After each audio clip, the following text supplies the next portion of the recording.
ګرانو کتونکو السلام علیکم. ستاسو کوربه عصمت علي اخون د لیکوال ویب پاڼې اولنۍ خپرونه ملغلرې کې تاسو ته حاضر یم. ملغلره زموږ یو داسې هڅه ده چې موږ هغه لیکوالان چې هغوی د پښتو د ادب دپاره بلها خدمات دي خو هغه په څه وجه باندې زموږ میډیا ته یا زموږ نور د پښتو ژبې کم خلک چې دی او پښتو ژبه خوښوي او د پښتو ادب خوښوي د پښتو شعر و شاعري خوښوي د هغو نه لرې دي. نن موږ خوځخیلي ته راغلي یو د یو مشر لیکوال سره دلدار حسین دلدار صاحب. هغوی نه به د هغوی شعرونه د هغوی غزل د هغو نظمونه او د ادب په حواله به د هغوی نه تپوسونه کوو. دلدار صاحب تاسو ته پروګرام کې هرکلی وایم. ډېره مننه دي. دلدار صاحب دا راته ووایه چې تاسو د کم وخت نه شعر و شاعري کوئ او زیات کار یو په څه باندې کړی دی؟ عصمت صاحب ستاسو ډېره شکریا ادا کوم. تاسو خپل قیمتي وخت هغې کې موږ له ټایم راکړو او خوځخیلې ته رالی او بیا د پښتو د ادب په لړ کې رالی. دا غټه د قربانۍ خبره ده. به هر حال زه د خپلې شاعرۍ باره کې تاسو ته سن یاد کړم، سن 1980 د هغې نه ما خپل لیک شروع کړی دی او په شروع کې هر شاعر چې د هغه لیک کمزوری د هغه په خیالاتو کې رد و بدلي او د بحر د قافیې او دغه شان د ردیف د دې خیال پکې اکثر چې ونه ساتلی شي په وجه د لا علمۍ. دلدار صاحب تاسو زده کړې څونه کړي دي زموږ د کتونکو ته که ووایئ او زیاته شاعري په غزل ده په نظم ده یا نثر باندې ولیکل کړي دي؟ حاجي نو داسې خبره ده چې د شاعرۍ په لړ کې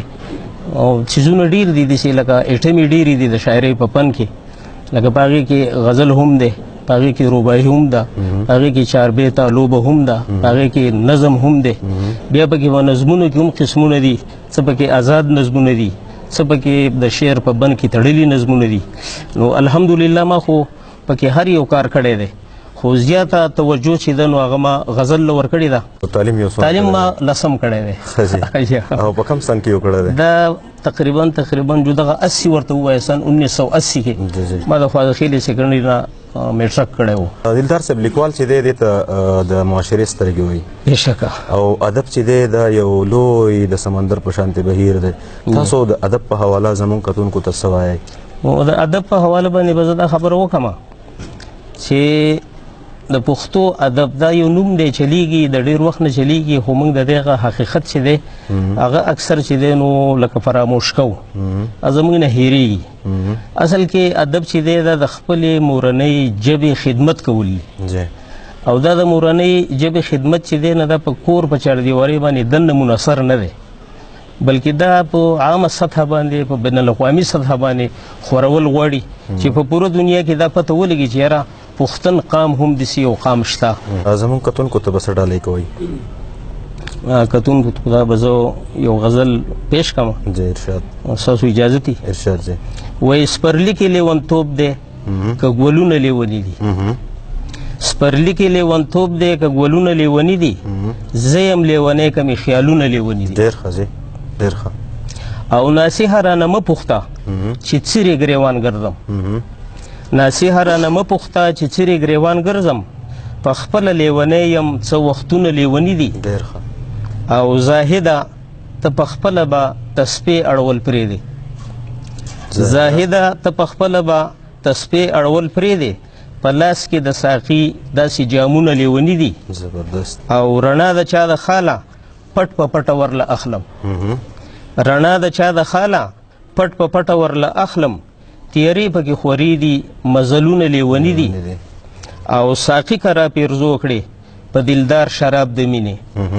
ساقي که را پیرزو کړې په دلدار شراب د مینې، په زړه د مودو نه ارمانونه لیوني دي. ډېر ښه، ډېر زبردست دی. دلدار صاحب د نوي کل زموږ د زلمی کل چې دی په دې کې شاعران دي لیکل کوي او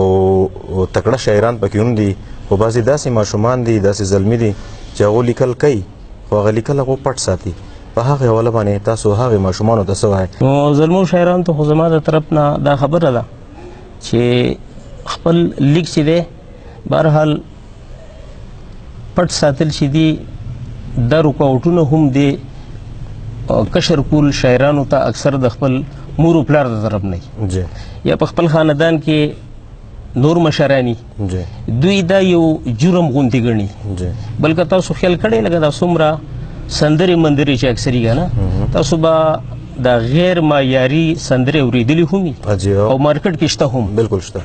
نه چې په هغې کې اکثر مشران چې دی نو هغه نه خوښوي بلکې اخلاقي طور هغه یو جرم زه ګڼم چې دغه په هاش انداز کې خپله پښتو استعمالول او هغه په کور کې غږول خاص کر دا سنګران چې څومره دي که نه نو دوی هم د پیسو میسو په لالچ کې په دغه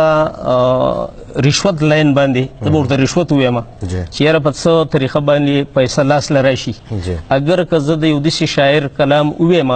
چې هغې کې فحاش الفاظ استعمال شوي ای به خیر دی خو چې ماله پیسې راشي لکه د وخت په مطابقت باندې سړی خپل الفاظ راغونډ کړي او یو عامل ته جوړ کړي خلکو ته یې پیش کړي دغه خبره دی دلدار صاحب بل داسې څه غزل یا نظم زمونږ کتونکو ته که تاسو ډالۍ کوئ ښه جي دا بل یو غزل دی جی ارشاد وایي ستا د کتو انداز لټومه په یو باب کې نشته ستا د کتو انداز لټومه په یو باب کې نشته مثل د سترګو دی د عشق په یو کتاب کې نشته ډېر ښه ډېر ښه جی او ستا نه ګلونه هم شرمیږي کته کته ګوري ستا نه ګلونه هم شرمیږي کته کته ګوري ستا د ښایست شانتې ښایست هم په ګلاب کې نشته ډېر ښه او ستا سترګو واغستمه چوت په هوا والوتمه ستا سترګو واغستمه چوت په هوا والوتمه داسې مستی داسې نشه خو په شراب کې نشته ډېر ښه او په وړه غونډه خوله خبرې د مزې مشغوله په وړه غونډه خوله خبرې د مزې مشغوله داسې د سور او سوز خبرې په رباب کې نشته ډېر ښه او دلدار دی ویني د ځوانۍ دا موج در موجه قدم دلدار دی ویني د ځوانۍ دا موج در موجه قدم داسې چپې چپې موجونه په دریاب کې نشته ډېر ښه جي موږ لیکوال ویبپاڼه چې ده نو موږ یو هڅه شروع کړې ده د پښتو ژبې د پرمختګ په حواله باندې د پښتو د لیک لوست تحریک نوم یې ورلور کړی دی په پرایویټ سکولونو کې او په کالجونو کې په یونیورسټیانو کې ماشومانو ته د پښتو کتابونه ږدو ویړیا هغو له ویړیا ورکو هڅې یې ورله ورکو د دې مقصد دپاره چې هغو د پښتو ژبې سره خپل ریلیشن جوړ شي او د پښتو لیک لوست زده کړي بل په سوشل میډیا باندې موږ کمپین چلو تېر د کال یو نیم کال نه چې خلک راشي په خپله ژبه باندې لیکل وکړي نو یو سړی که په پښتو باندې پښتو ني نه له پکار ده چې په پښتو خالص پښتو باندې لیکل وکړي که یو سړی انګلیش لیکل کوي نو په خالص انګلیش باندې دې لیکل وکړي که یو سړی په اردو لیکل کوي خالص په اردو دې لیکل وکړي زموږ مقصد صرف او صرف د مورنۍ ژبې پرمختګ دی په هغې حواله باندې تاسو زموږ کتونکو ته څه وایئ چې موږ داسې څه کردار ادا کړو د یو عام سړي په حیثیت باندې چې موږ خپله ژبه مخ په وړاندې بوځو او نوی نسل زموږ د پښتو ژبې نه خبر شي یاره جي په دې باره کې خو به زه دا خبره وکړم چې که په صحیح حقدار لیول باندې خبره شي حقداري چې ورته وایي نو چې تاسو ته هارونه غاړې ته واچولی شي او ستاسو د دې خبرې د دې قدم چوتولو د دې خیر مقدم وشي او دا وویلی شي تاسو ته چې یاره ستاسو سره دې الله ښه وکړي چې تاسو د پښتو ژبې د پرمختګ دپاره دا هلې ځلې چې دی نو کوئ لہذا کومه خبره چې تاسو د سکولونو د سلیبس باره کې وکړه نو غالبا څومره چې زموږ په سوات باندې پرایویټ سکولونه دي په هغې کې د پښتو پیریډونه نه او دا زموږ غټه کمزوري ده لہذا زه د دې ستاسو ویبسایټ د پاڼې په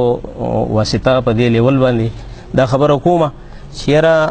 داسې څوک زموږ دا خبره اوري چې د هغې په دې کې لږ لاس چلیدی شي خبرې چلیدی شي نو هغه دې د پرایویټ اسکولونو په سلیبس کې د پښتو ژبې اضافه چې دی نو وکړي او دې له دې پکې